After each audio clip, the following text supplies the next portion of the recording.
Well, good morning there. We've got plenty of mail here that we need to go through. You know what it means when you see a bunch of mail sitting on my desk. It means it's time to talk about what I'm buying. We've got a bunch of Magic cards, so there's no reason to delay. The video starts right now.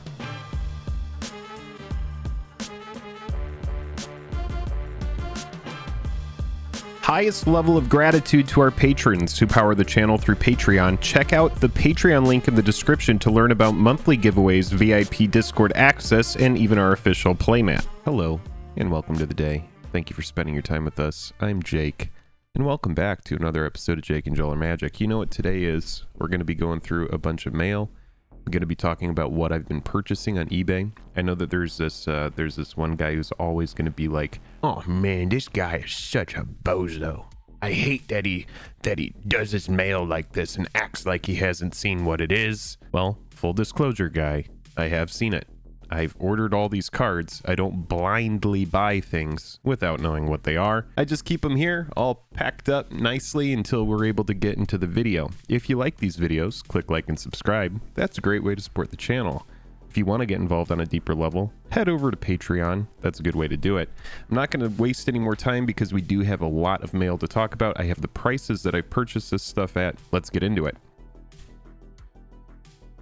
All right, so very first thing we have here, this is from a while back, but this is an etched Urza. I purchased this when Modern Horizons shortly after this came out, and I actually overpaid for this. If I had been more patient, we would have got this for a lot better price. I got this for $85. It's currently going for around $55 to $60. So again, this is kind of like a lesson in don't jump the gun right out the gate.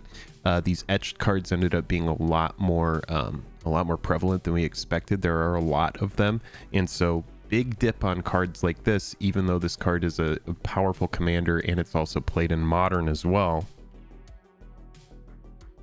Really good card, but not what we're looking for. Okay, so in here, I think this is, what are two of these? You may have seen some of these in the last video. I really like the Deck of Many Things, and the reason that I do is because the Deck of Many Things is just fun. It's fun. Roll a d20 and subtract the number of cards in your hand. If the result is 0 or less, discard your hand. And then if you roll a 1 to 9, this is a card where you roll a d20 and it has different effects. If you roll a 1 to 9, return target card at random from your graveyard to your hand. 10 to 19, you draw 2 cards, so nice velocity on there. And then obviously that 20 is a crit. In D&D, the lore behind a crit is technically or generally something powerful happens if you're able to roll a natural 20. So very fun card. I do believe that in the future, Deck of Many Things is going to be one of these cards that people gravitate toward just specifically because it's fun. It's a fun card. I go through here and try to have this opened up a little bit. All right. So promo foil, Misty, you can see the stamp there. What do you guys think about the new stamp? I kind of like the old one with just the date in the corner. This is a little bit lackluster to me. I think that promo stamp could be better. But that said, these foil fetch lands are at all-time low. Just in my opinion, I think that they could go a little bit lower. I sniped this Misty Rainforest for $32. And it's about $10 less than I've seen any of the other promos for. So I went ahead and I grabbed this. This isn't the only fetch land that you're going to see in this video. There are some specs in this video, like Deck of Many Things. I would say that these fetch lands are kind of a speculative buy as well, just because they're so astronomically low. I guess you can't be astronomically low. I guess they're just like extremely low compared to what I've seen them in the past, which is why I am targeting them. This was an accident. I bought this one night because I forgot that I already had a foil crystal ball. But I bought this for my Karavik deck, and I already have a foil. So now I have another foil. Picked this up for around $2. All right, now we have another one that we saw in the previous video, these Prismari commands. Picked this up for around $4. The reason is because I see it to be very close to Kolaghan's command. I know that we talked about this in the previous video, but I will talk about it again.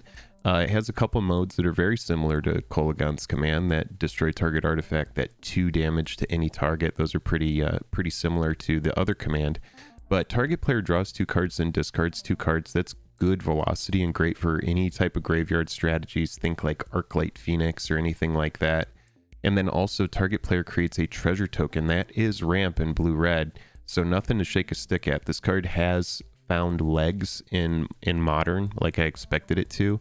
3-cost command modal spell like this with 4 different modes. Very good card, very strong.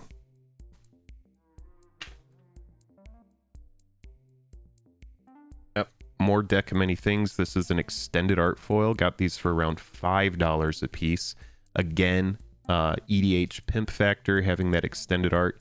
I'm not going to talk about all the modes of deck of many things again, but you kind of know where I'm coming from with that. Oh, okay. All right, now these are the full art swamps, and this is not the one that came out of the set booster box. You should know that that pinstriping that's around these cards, that purple on these swamps, it would be blue, obviously, on the islands, red, green, and then white on the plains. But these are the full art foils. I got these for around $2 a piece. There's going to be a couple more of these as well. I really do like the Midnight Hunt foils. Again, they are different. That pinstriping is different on the ones that came out of the set booster boxes, and those are a little bit more desirable, at least in my opinion, but these are still very pretty. Very pretty lands. I like them a lot. All right, and then this is definitely a spec. You're going to see some Malevolent Hermits in this video. Let's see how many we picked up here. 1, 2, 3, 4, 5. All right, so 6 here. And again, that's not going to be all of them. The reason I like Malevolent Hermit, and there are some cards that do this effect better, but for 1 blue and 1 other, we're going to get a 2/1 body that for 1 blue we can sacrifice it and counter target non-creature spell unless its controller pays 3. It has kind of like a built-in mana leak in it for non-creature spells, but that's not why we love it that much. It's because it also has Disturb, so we can cast this card from our graveyard transformed for its Disturb cost, and it's this. Now, when it does transform, non-creature spells you control can't be countered. Pretty big deal. And if Malevolent Geist would be put into a graveyard from anywhere, exile it instead. So we have a nice card here that acts as like a counter spell once this body's on the battlefield, and then it turns into kind of like a stacks piece in a way. Non-creature spells you control can't be countered. I shouldn't say that stacks, but it is like a nice static effect that sits on the battlefield. This is something that your opponents will have to deal with twice. So pretty good card. It's seeing some play in EDH and CEDH, which is why we're speccing it. These Malevolent Hermits were purchased for right around $1 a piece. We will see some foil ones. There's 2 foil ones in here. I picked these up, and these were purchased for $2 a piece. And we also have some extended ones. I think there's 2 extended in here. I'm not going to go worry about getting these out. The extendeds were also purchased for around $2 a piece, maybe $2.50, I believe.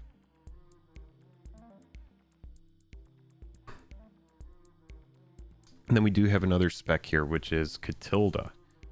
These are the showcase versions. Showcase Katildas were purchased for $1 a piece. You're going to find some foil showcase ones in here as well. Katilda, Dawnheart Prime. Legendary creature, pro werewolves. That's probably what I care about the least on this card, but it's a human creature. Human creatures you control have tap and add 1 mana of any of this creature's colors. Then it also has this very powerful ability that allows you to, for 1 white, 1 green, and 4 other tap, to put a 1/1 counter on each creature you control. So kind of think like modern humans, in my opinion, giving all of your humans tap. This is a pretty big ability as well. I also think that it could be a really big card in EDH. If you're playing like a human tribal, you could just slam this down, and now all of a sudden all of your humans have tap. You could get some pretty big spells out, do some pretty crazy abilities. Again, for $1 here, ignore that pro werewolves. That's just icing on the cake. I think everything else on here is very, very strong. We'll go ahead and set that there, since that's clearly going to be another spec. Let's see what we have here. Okay, and these are the foil ones.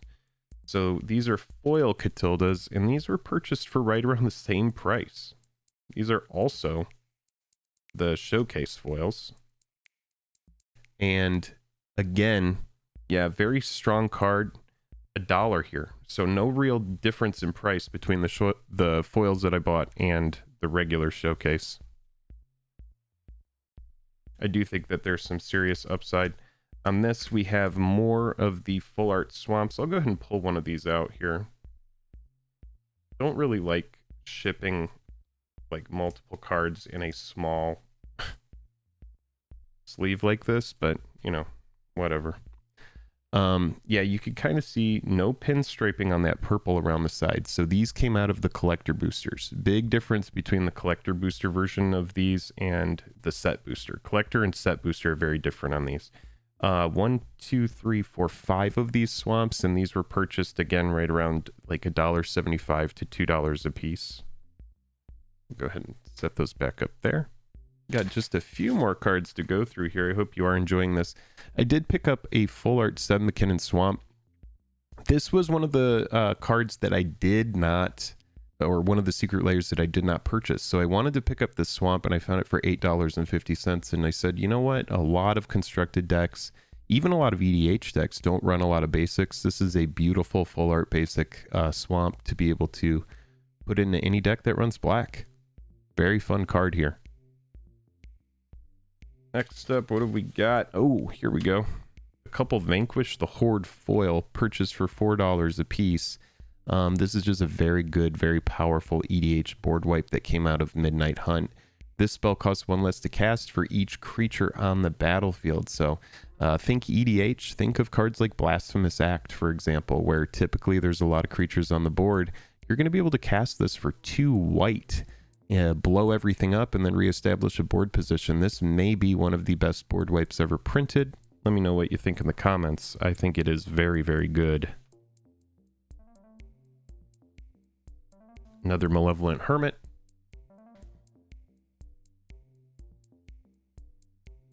And we do have Razer Verge. So Razer Verge Thicket, I've been picking these up for boggles. This isn't so much a spec as much as now I think this is my 3rd or 4th one, and I got this one for very cheap as well, right at $9. A lot of these expeditions are going to start getting soaked up from Syndicare Rising. They're not as beautiful as the original expeditions, in my opinion, not by any stretch of the imagination, but they are still very nice cards. You know, we do have lots of variants in MTG. We have these borders on here that are really nice. I think the card is beautiful. Again, in quick aggro decks, something like Modern Boggles, this is great to have. You know, these are the speed lands that were, they originally came out in Scars of Mirrodin, and they've been popular ever since for quick, low-to-the-ground decks. Yeah, I like these, and again, at that entry price, right around $9, you really can't get better than that. You're going to be hard-pressed to find any expedition under 10 these days. And now we do have a Verdant. I picked this up for $28. Foil Verdant, it's just pretty much the lowest price I've ever seen on a foil Verdant Catacombs, and so I had to buy it out of principle. I do think that there might be room for these Modern Horizons 2 enemy fetches to go lower, but now that the allied fetch lands from originally Onslaught and then Khans Tarkir have kind of eclipsed the enemy fetch lands, it's probably going to be a long time before we see these again, and so it was a good, easy pickup. Seraph of the Scales promo. You could see the difference of the old promo stamp here. Picked this up for $3. This is just a personal pickup for the collection. But nice, strong card. Very underpriced from what I typically see it at, which is around like 5 to 6. So I grabbed this for $3. It was newly listed, and it was really just one of those situations where the price was too good that I just had to nab it.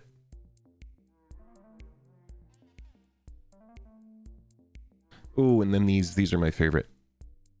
These beautiful Lorwin Swamps. I paid $10 a piece for these just because they are so difficult to come by these days. I know the lighting isn't good here.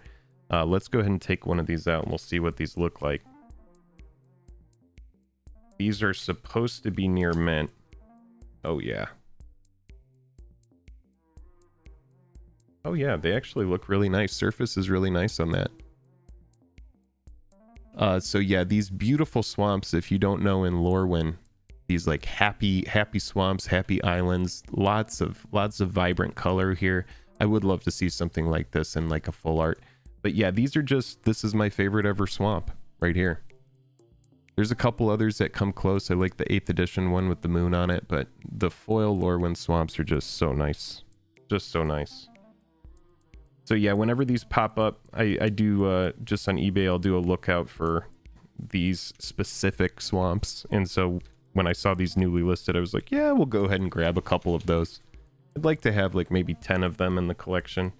Now this was just purchased for Karavik. This was a regular Vandal Blast. This came out of the OG Return to Ravnica.